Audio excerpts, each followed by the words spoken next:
The Busboys and Poets. We are very grateful to see you all here after a long work day. I know mine was long. We are planning for TGIF. It is almost here. But you guys are actually here you guys are kind of in for a treat. This is something that I think is important for folks of both my age range, whatever you might think that is. Please indulge me. No, but and those who are a little bit older, closer to retirement age, and the topic is sabbaticals. It sounds like a really fancy word that is reserved for academics, or at least that's what I thought. But we have a lovely, lovely author here by the name of Cady, who is here to illuminate a little bit more about the fun word behind sabbatical, what it is, what it means, and how it's attainable for everyone, honestly. It just takes a little bit of planning and work. So tonight, to give you a little bit of info about who we have with you tonight, Cady North always knew she wanted to help others find financial resilience. Her parents were small business owners, and she learned how to balance a business checkbook by the age of 13. That is quite the feat, because most 13-year-olds nowadays don't know what a checkbook is. After spending more than a decade in corporate roles, she took a life-changing 8-month sabbatical. The time off gave her the courage to found her financial planning business in 2015, helping women from all over the country act on big dreams while building wealth for their future. As CEO of North Financial Advisors and author of The Resiliency Effect, her work has been featured in Bustle, Business Insider, and The Washington Post. She's a certified financial planner with a little trademark R next to it, registered life planner, has an MBA from Georgetown University, and a Bachelor's of Arts from the University of Texas at Austin. Please put your hands together for Cady. Thank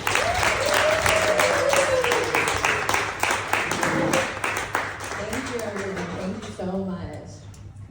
Well, imagine a world where you didn't have to wait until age 65 to get a taste of retirement. Imagine if you could take early mini retirements throughout your career. I wonder just how much more efficient employees could be if they could take breaks early and often, long before burnout sets in, right? Sabbaticals are on the rise. I think COVID-19 really crystallized what is important for people, and working 40 to 60-hour weeks for a company that might lay us off next year is not really it. So especially for caregivers, people who take care of others, the burden of overwork is especially hard. So I actually became an advocate of sabbaticals by accident. As Lori mentioned, I took a sabbatical in 2015, and I didn't know then that it was going to be such a transformative experience. I burned out and overworked, basically quit my job on a limb one day, and some of my friends from my MBA program are here at Georgetown. And I basically, didn't know what I was going to do next. I had no real plans. I just knew that I couldn't continue on with it at the level of work that I was doing at that time, right? And so I took the time, the 8 months, to really rest and recharge and kind of forge a new path for myself and envision a way of working that wasn't so hustle-focused and wasn't so focused on achievement and to-do lists as my previous corporate experience was. And so in the years since, and certainly since COVID, I've seen this rise in the interest of taking work breaks. And now in my work as a financial advisor, I've coached dozens of folks through taking work breaks of their own. And now 40% of my clients have taken one, which is really amazing. In 2019, the Society for Human Resource Management did a study about employee benefits, and one of the things they asked was whether employers are offering work breaks as a benefit. And believe it or not, there were more than 400 companies on the list that said they did. Some of them offered them paid, some of them offered them unpaid. But it's definitely something that is achievable and attainable, no matter what your income level is. And so I basically wanted to write a book to offer some of my knowledge and experience about what it means to take a work break.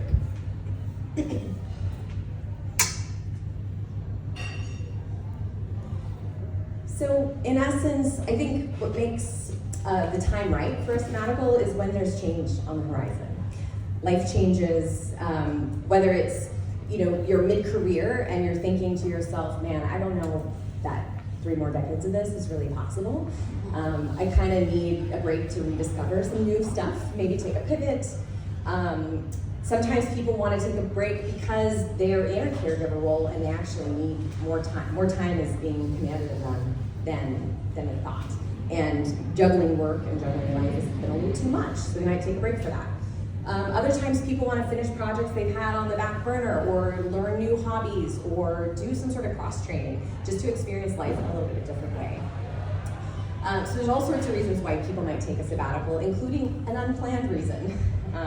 There's lots of layoffs these days, reductions in force, so sometimes you might be faced with a sabbatical on the horizon that you weren't planning. And we may not hear those stories publicly quite as often because it's hard to make a big announcement, but about 80% of work breaks that take place today are due to unplanned reasons.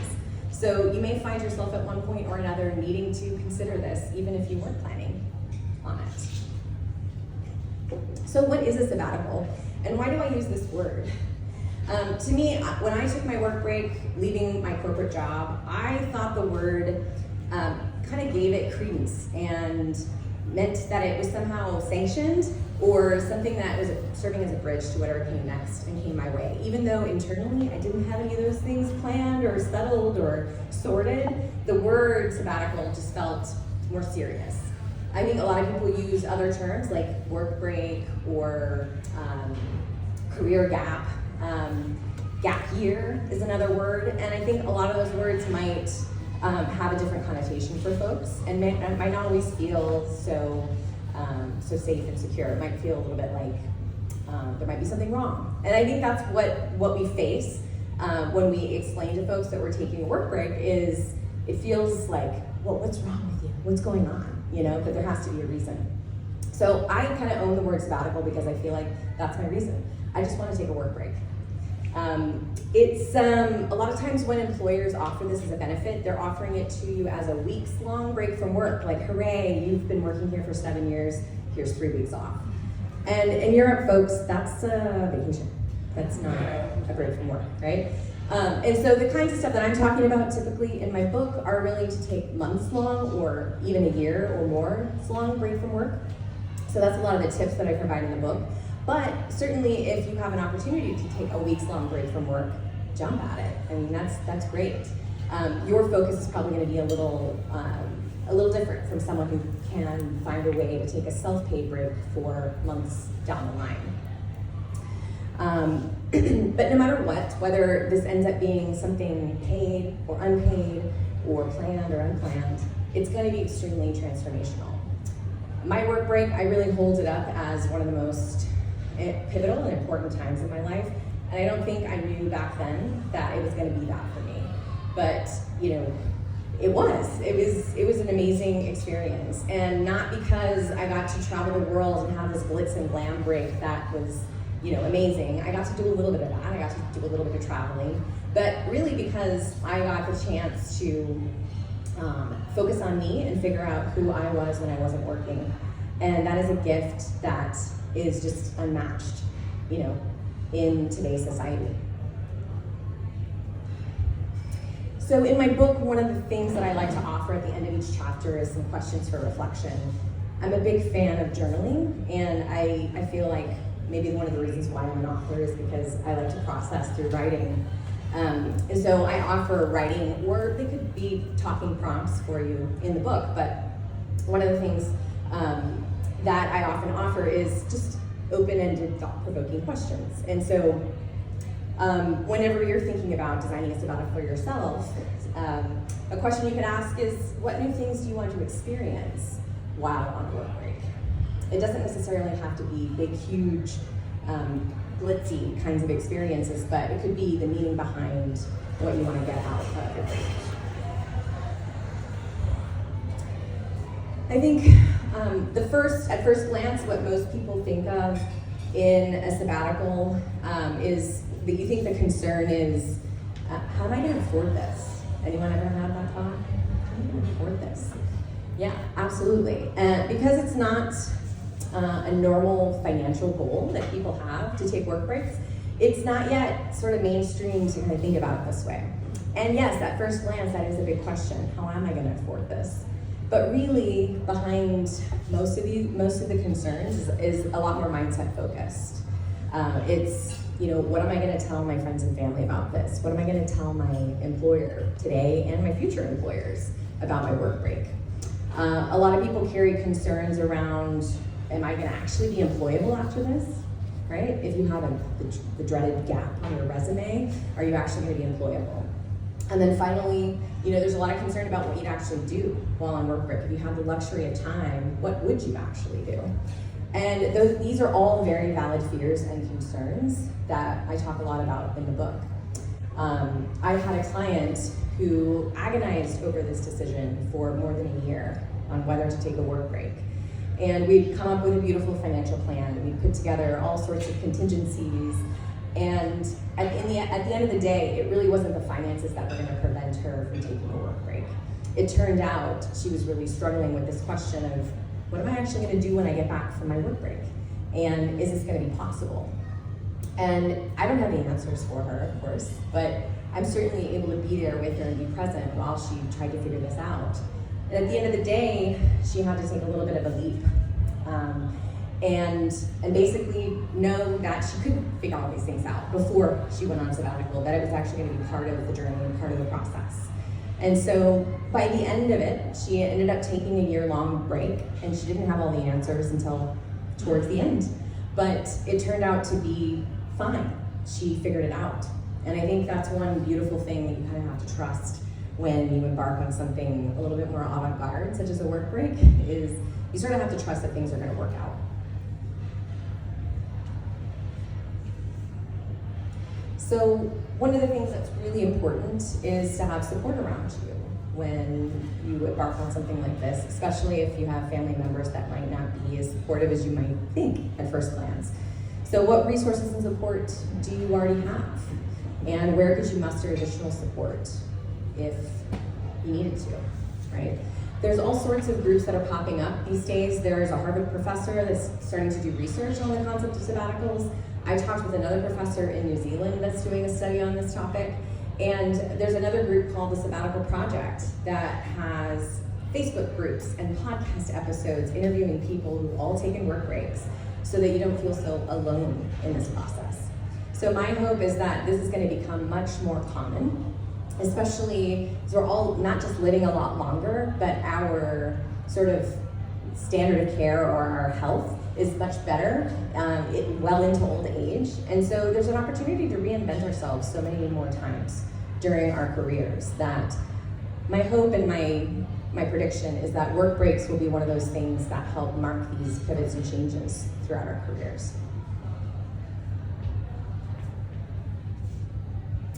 So there are a few common phenomena though that I notice with coaching people through their time, taking time off from work. One of the things is that boredom is going to happen, and it's a fear, but you don't need to fear it. It might happen in the quiet moments if you're traveling overseas and you've been in a city for a couple of days and it gets quiet at night and you're like, oh shoot, it's really quiet and I'm kind of feeling bored, even though I shouldn't because I'm in this luxurious place of being able to travel, right? It could be, if you're not traveling, that you could be like me, one morning waking up on my sabbatical, hoping to start the day with a morning stretch, only to find a scratch on my floor a few inches away from my toe. And my brain immediately went into rapid fire trying to figure out how I was going to sand the floor and fix it and get it refinished and revarnished. And my second thought had to be, why? Why are you wasting time on this today? And it was because I was uncomfortable with boredom. I was uncomfortable with just being. So it was a teaching moment for me to know that I could trust maybe the second voice that comes into my head rather than the first. And I could slow things down a bit, and it's okay to have quiet moments. And that was a gift for me. It meant change was on the horizon for me. I think boredom is a feature and an important part of sabbaticals and doesn't need to be feared. Another thing that I've seen throughout my years coaching folks through this is that people tend to take much more time than they intended to. Oftentimes 3 months more. So a client will come to me and they say, I'm gonna take a 6-month sabbatical. Great. by 3 months in, they're like, I just got here, I don't know what I'm doing, I need more time. And that might extend out to 8 months or even a year. And so it is definitely worth financially planning for an extended period of time beyond what you initially thought, because the time goes so quickly. At the beginning, you think it's so luxurious to have this time off, but really, it can take 6 weeks, probably even 2 months, just to sort of come down off of the work experience that you've been working in for however long you've been doing what you do. And for those things that seem so like emergencies that you have to hurry up and get done, and the fires that you have to put out, for those to kind of quiet down on the back of your mind. So the idea of building in a transition period to your sabbatical is really, really key. Not only financially, so you don't burn through the cash that you've saved, but just mentally to be prepared for your sabbatical to take longer than you thought.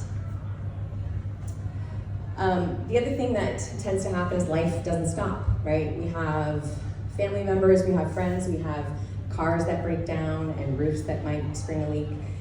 We have illness that might come up in our family or with ourselves.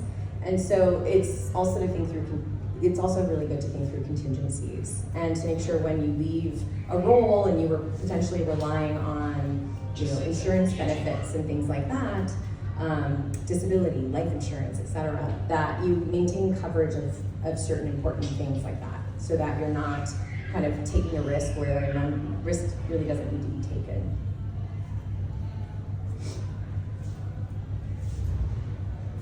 So on the financial front, you may be in one of two boats. I would say the two boats are, I've saved up some money and I really want to do this. How do I do it?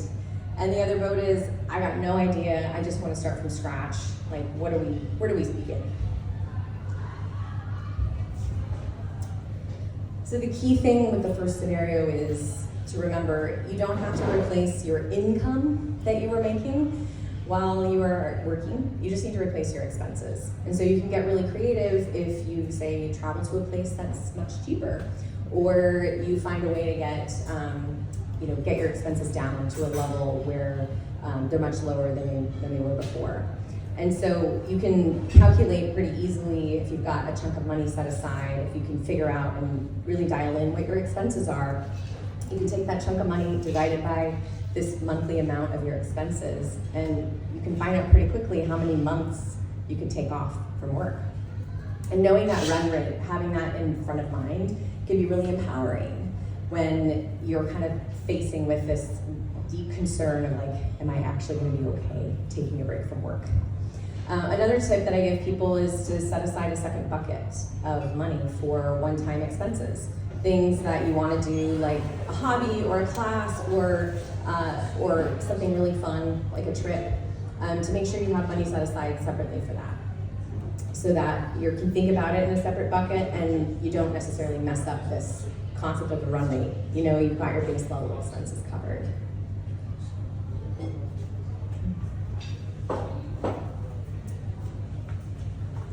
So how would it feel to take this time off knowing that you've planned for contingencies and you've thought about these living expenses and your one-time special expenses, but what else would make you feel more confident in these plans? I'll do a reading here, chapter 5 in my book.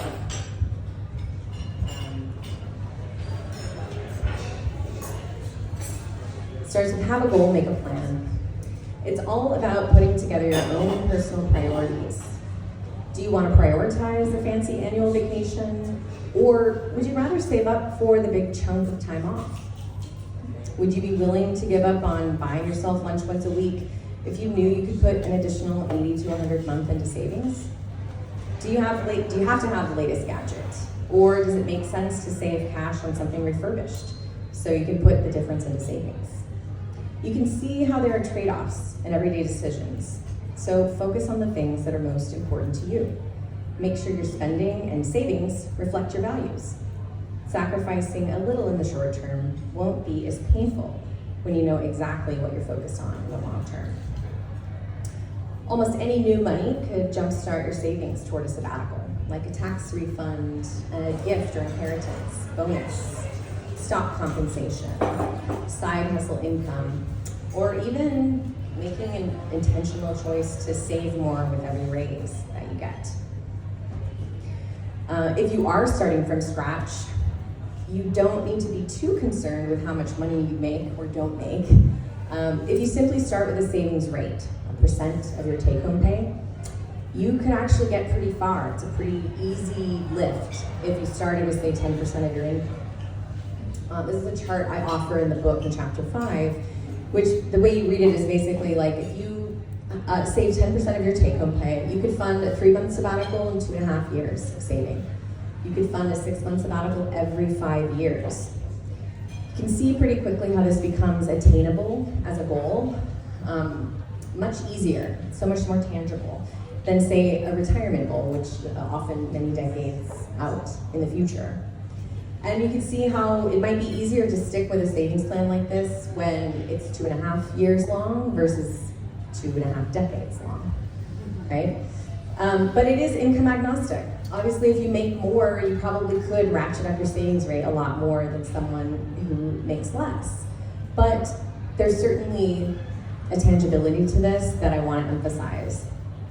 And if you're able to invest at all, invest any of this money at all, the timelines go down. And if you're able to save, or if you're able to spend a lot less than your take-home pay during your sabbatical, these numbers also look a lot better too. So basically, how would it feel to set a savings goal and to start working towards it if you knew it was tangible and within your reach? There's also lots of ways to get creative with this in the financial space. I mentioned some of the jump starts that you could use to jumpstart savings, but you can also explore employee benefits. I can't tell you the number of people that I've talked to who didn't know their companies actually offered a sabbatical program. And looking into their HR portal, talking with people, they actually realized, no, this is a program that already exists. I should take advantage of it. There's also ways to try to pitch your employer. And I'll talk about a few of the ways that you could do that here in a minute. But one of the ways that I've seen employees have success, if they're struggling with burnout or mental health challenges in particular, is by asking to take FMLA, or family medical leave, from their job, and pairing that with taking short-term disability so that you get 50 to 60% of your pay while you're on work break so that you can attend to your mental health needs.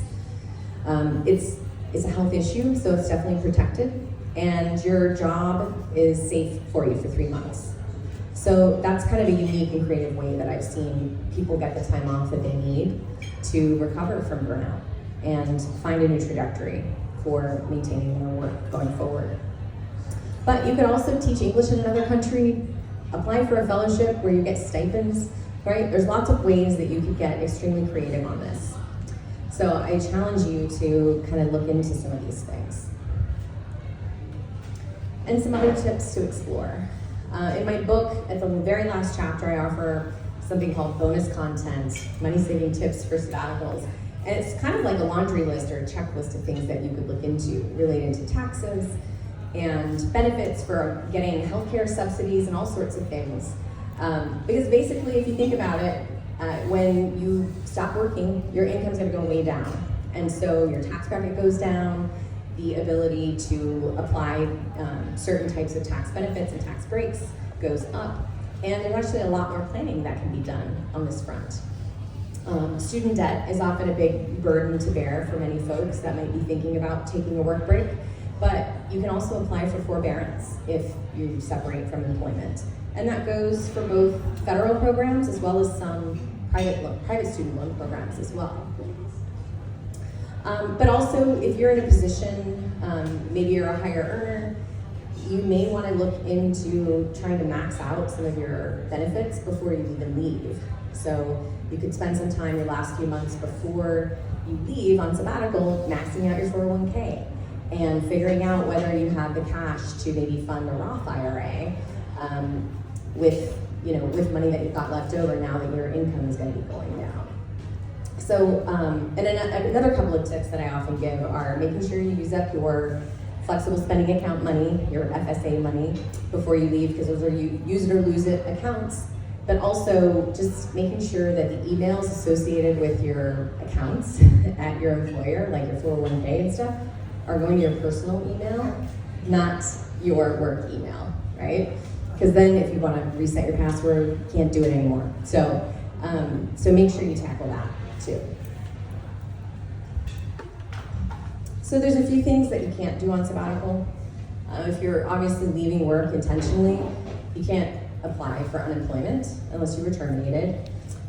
You're probably not going to be able to get a new mortgage or refinance student debt. You probably can't rent a new place either, because a lot of times landlords really want to see current pay stubs. But you might be able to get a new credit card, believe it or not. And sometimes credit cards come with 0% interest periods. Not that I recommend going into debt to fund a sabbatical, but you might be able to get creative if you have some income streams coming along down the way. You can actually get a car loan, strangely enough, and the reason for that is just because they typically ask for last year's income, and they're not verifying current income.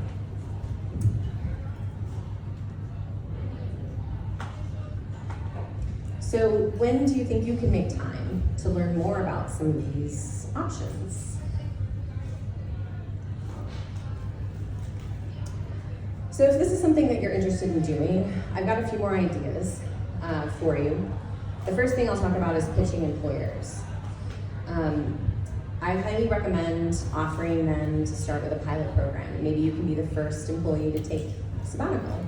And you really want to spend some time getting it in writing and knowing what the terms are going to be, both while you're gone, but also when you come back. But you've got to figure out who the decision makers are. It might not be obvious. It might not just be HR. It might be people in finance. It might be your boss. It might be your boss's boss. There might be a lot of people involved. So you got to figure out what their interest is and start playing to those strengths. A little known fact is that things like sabbatical programs and other really cool benefits are hugely popular among folks. And as a company, you can actually get awards and be featured in magazines for having really cool benefits. And one of those cool benefits is sabbaticals. So it can be pitched as a branding exercise for your company as well. And it's really important to develop a reintegration policy and start offering some tips on that front, because oftentimes when you return from work, and say you're an executive and you've been gone for 4 or 5 months, and you come back to work and you realize the plans you put in place to have a team to take care of this, and a team to take care of that, and maybe a contractor to take care of these other things, all ran smoothly while you were gone. And then you return and you're like, wow, I don't know if my job's really that important if this all works when I'm gone. But it's an opportunity for everyone who's left, right, to develop skills and develop the team. So if you develop a reintegration policy where you come back in and you get the opportunity to share what you did while on your work and what you learned, and some of the things that you want to focus on going forward, you can instantly feel much more close to the team and part of it, rather than those concerns that maybe you weren't all that useful after all. And I think teams that do this really well, that's a really important component of the sabbatical program.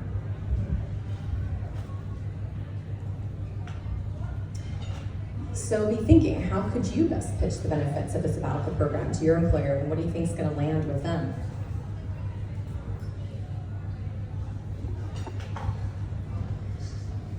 So chapter 8, I talk a lot about re-entering the workforce.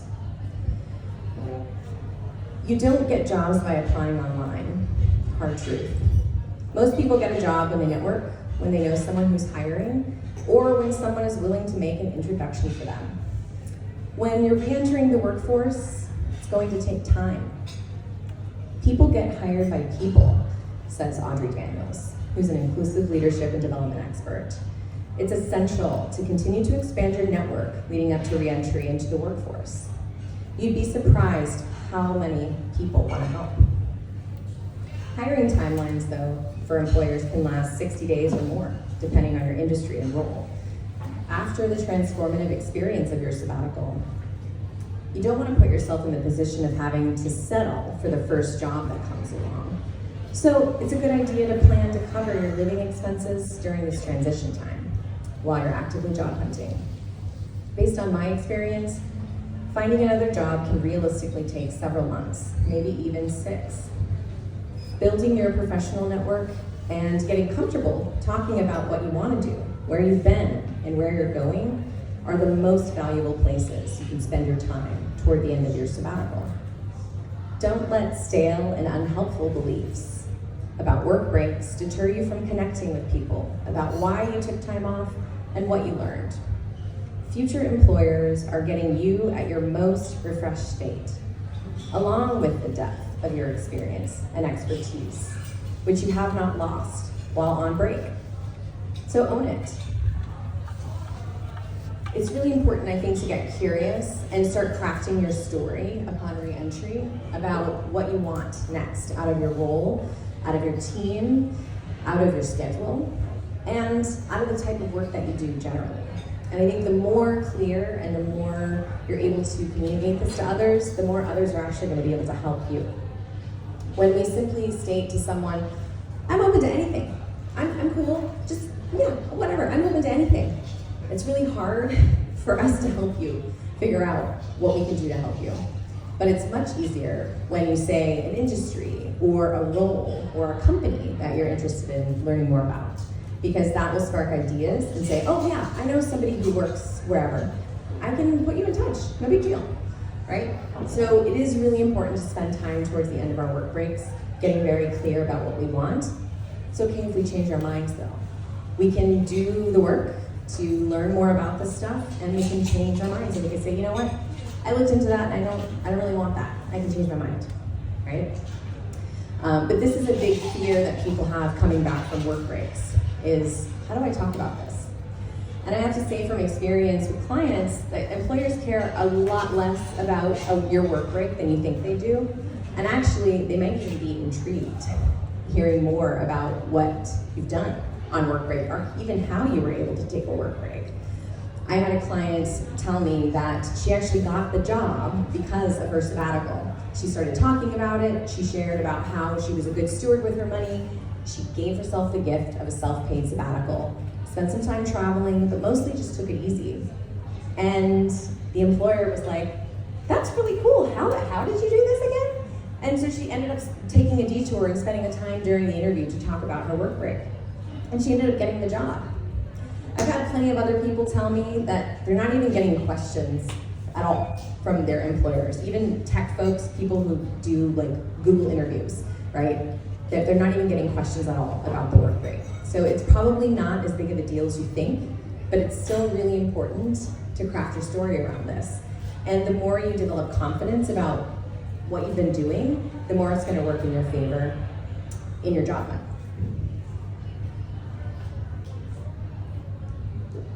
So, the most important thing to crystallize though is, what are the main things you learned during your time off that you want to take with you in your new world?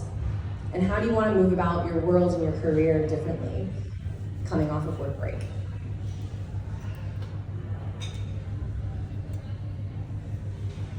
So I'm happy to take questions, whatever you guys got.